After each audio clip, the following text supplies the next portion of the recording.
Good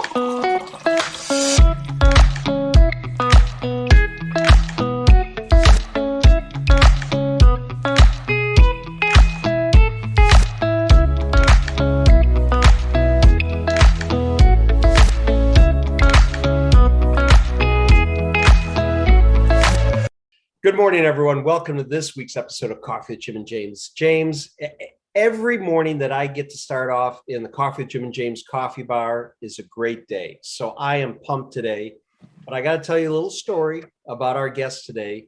There's always a story. I am made for stories. People say that I am the ultimate storyteller.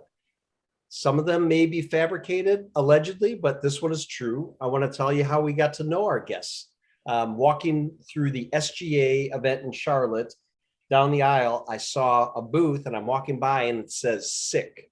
And now I think there's a different pronunciation that we may learn down the road. But anyways, I see this and I'm like, wow. I said, that name is really sick. And somebody by the name of Jereme may have looked at me up from setting up. I mean, people are busy working where I'm doing what I normally do, walk around and meet people. And as he's putting together stuff, he looks at me and goes, oh, that's the first time I've ever heard that one.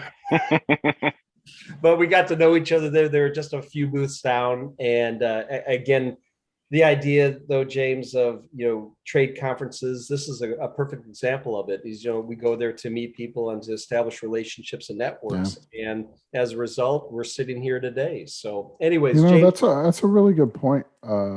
Jimmy, is one cool thing about getting back out there, back in the industry these past couple of months is the kind of byproduct of the show of getting to meet people that we want to bring on the show, or want absolutely. To come on the show. They're like, what are you doing? And we're like, I don't know.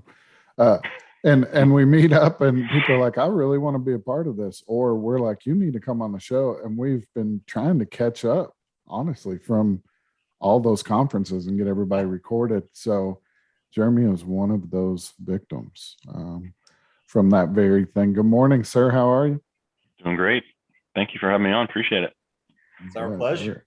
We are excited. We got to spend some time together in Charlotte when, I don't know, somebody won an award for a podcast.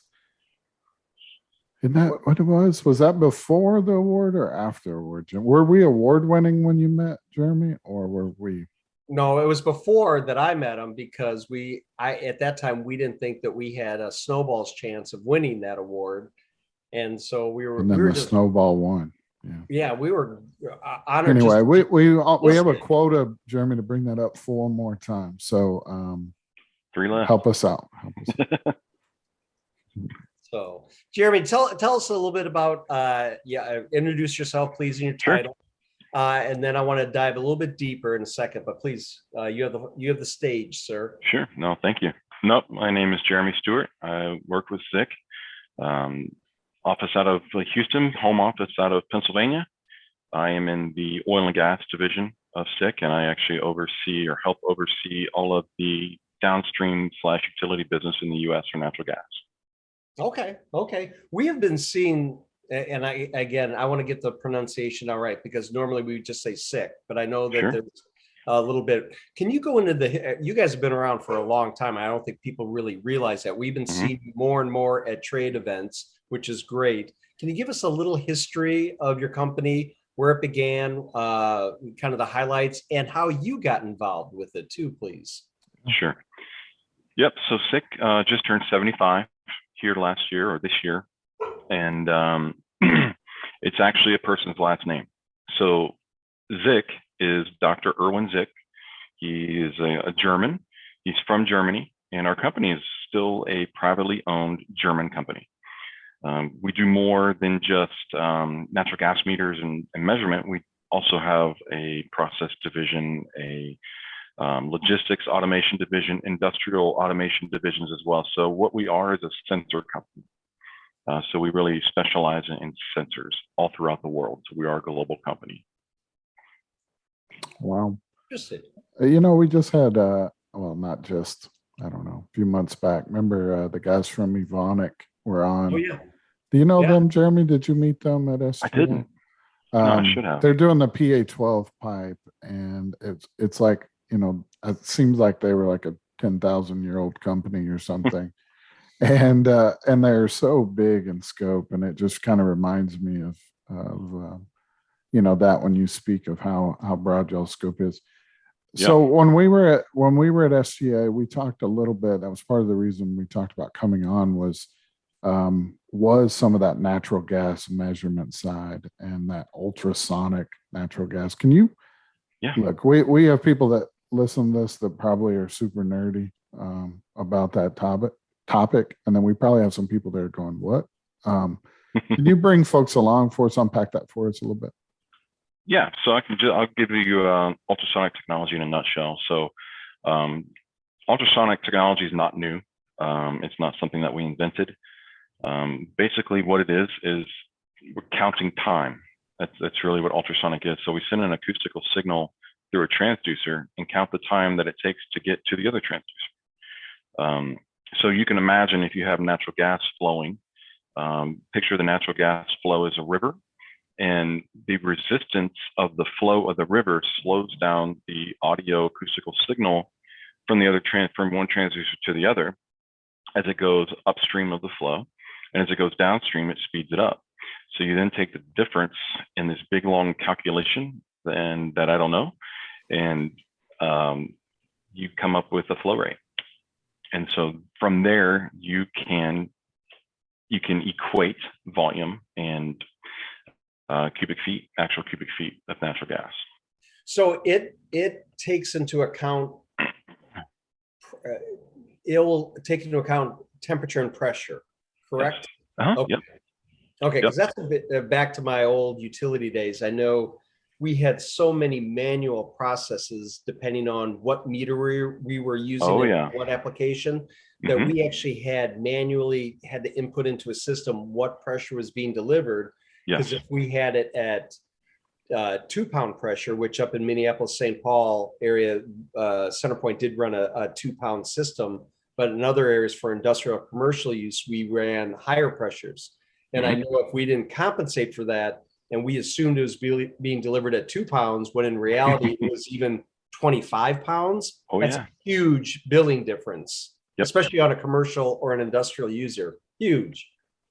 So, okay, that's good to know. That's really good to know. So it does. And then temperature is another thing up in Minneapolis, as you can imagine. It's not a big deal, but it can get down to where in other parts of the United States, we have somewhat swings. In Minnesota, you get swings. You're going down to -10, -15. So you could have a 60-degree difference from what your normal operating days are. Okay. Jereme, how new is ultrasonic, or how long has it been around? Hundreds of years. Yeah. I mean, as far as for this application, I'm not sure. I mean, it's definitely, we're not the first, but we are one of the best. Absolutely. So it's been around. It's been proven. It's another form of measurement for, you could do gas or liquids for ultrasonic measurement. It just takes different transducers and calculations.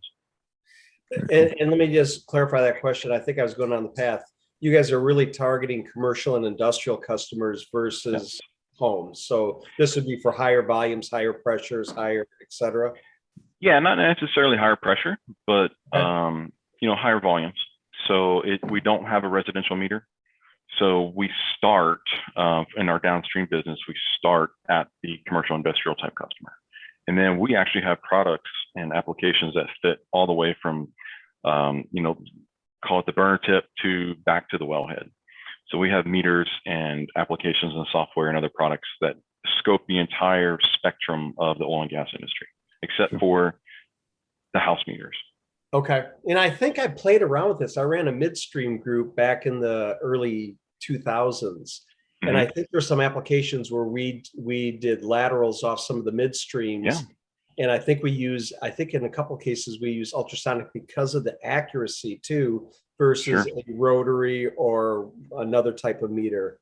And I think that's what was probably my first taste of it. And that was in the Gulf Coast. I was probably running laterals in Louisiana. So, all right, this is good to connect the dots. James, there you go. James, another one of those episodes. We've been on a run where you have been the nerd in the room. Yeah, it's a nice change. You know, it's fun. As everybody knows that knows me, my passion for the energy industry and natural gas is deep and very wide, and I just love talking, hearing about, learning, and such like that. Jeremy, let me switch gears a little bit. Safety. Yes. It's at the forefront of all of our yeah. everything we do in the whole industry. Safety Mhm. first, safety moments, tailboard meetings, the whole bit.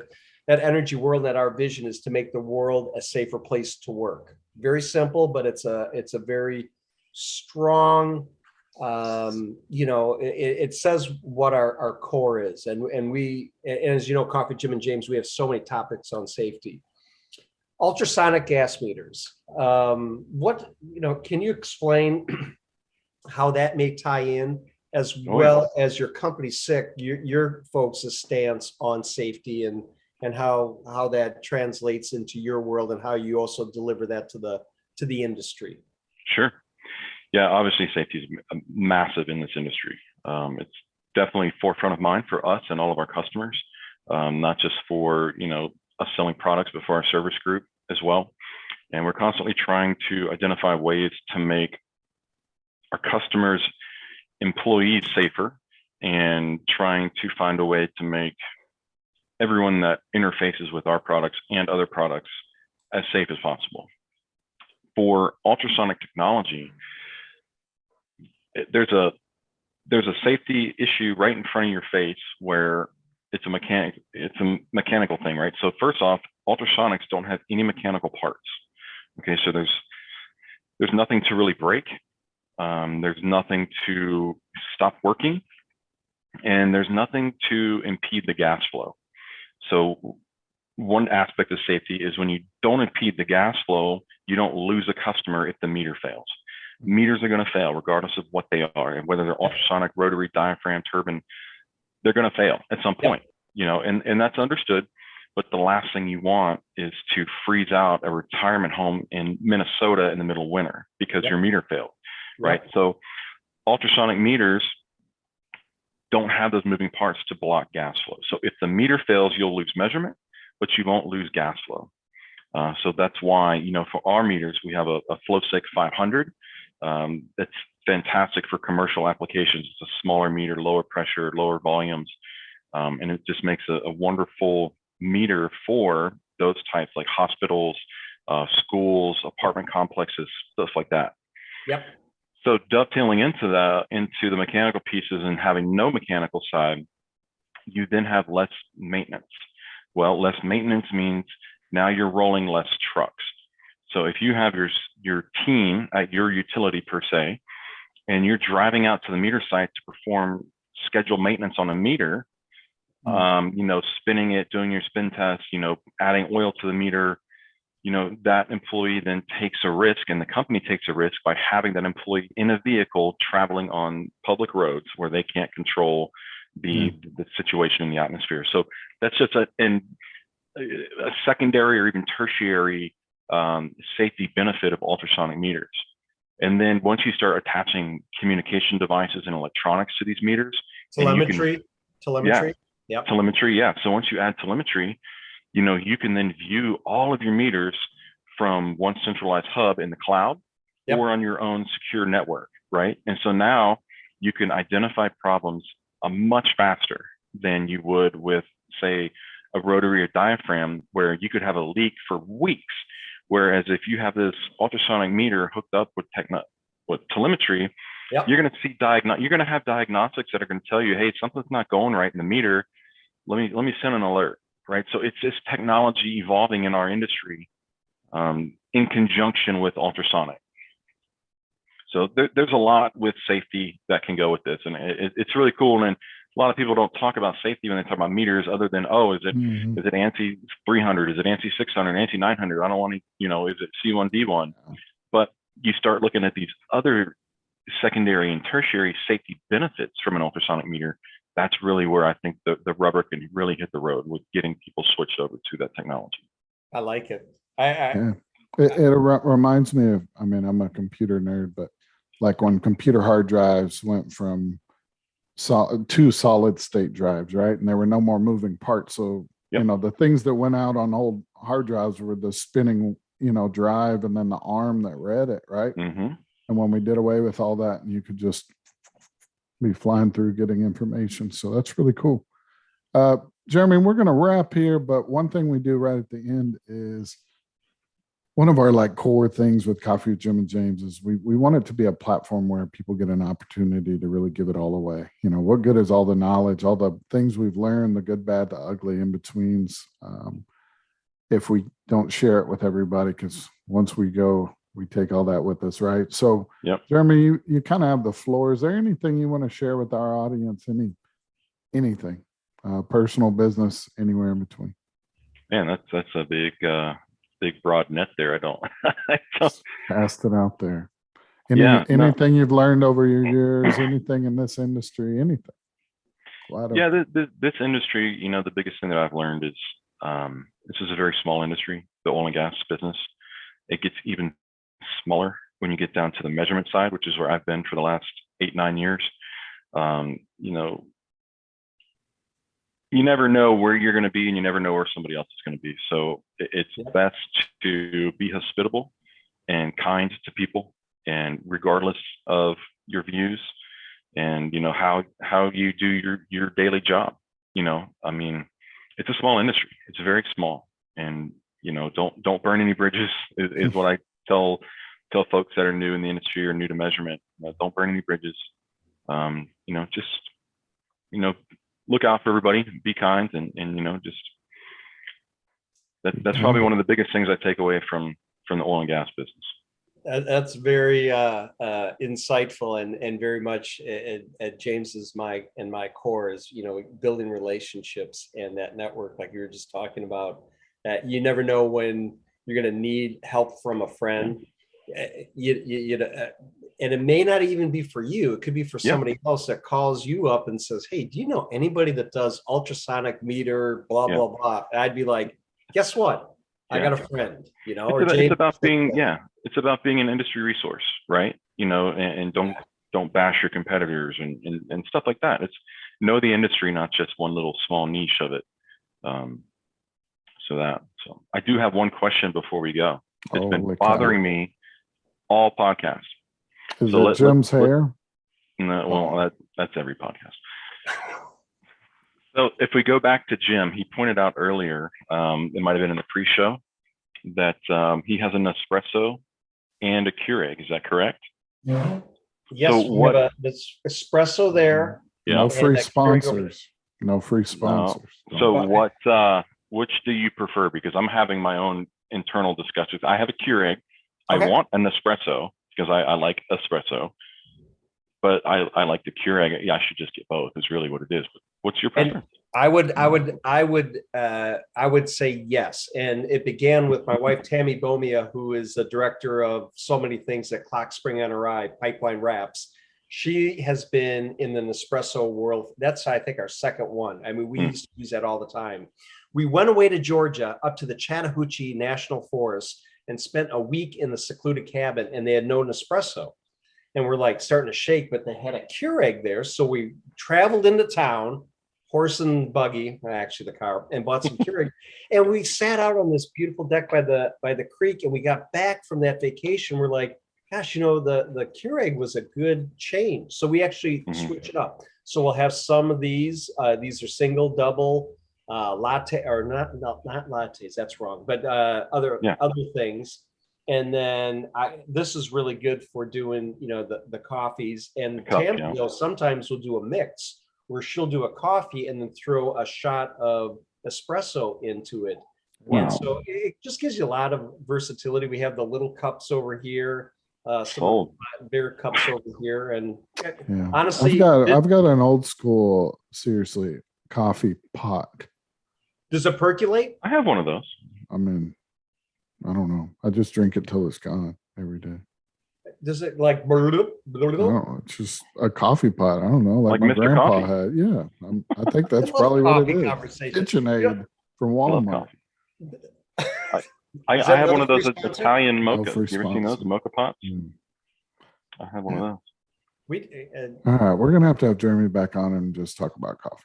I think we will. Jeremy, Or go ahead, James. whatever. Or whatever. You know, Talk about the cool posters we both have in the backgrounds. Yeah, there we Oh, go. yeah. We talked about Bob Dylan, who began in Dinkytown in Minneapolis, which is a little secluded, eclectic area right outside of the University of Minnesota campus back in the 60s. That's where you got to start. Dinkytown, right in Dinky Minneapolis. Town made that episode after all that. I thought it was just a pre-show thing. Jeremy, it's been awesome. We appreciate you. Thanks for having me on this award-winning podcast. I appreciate it. Award-winning. All right. Now we we're met good. the quota. We hit them all. Jeremy, thanks again on behalf Yeah. of James and I. Thanks for taking the time today to enlighten us a little bit more about your technology, your company, some of the benefits of ultrasonic metering. I'm a huge fan.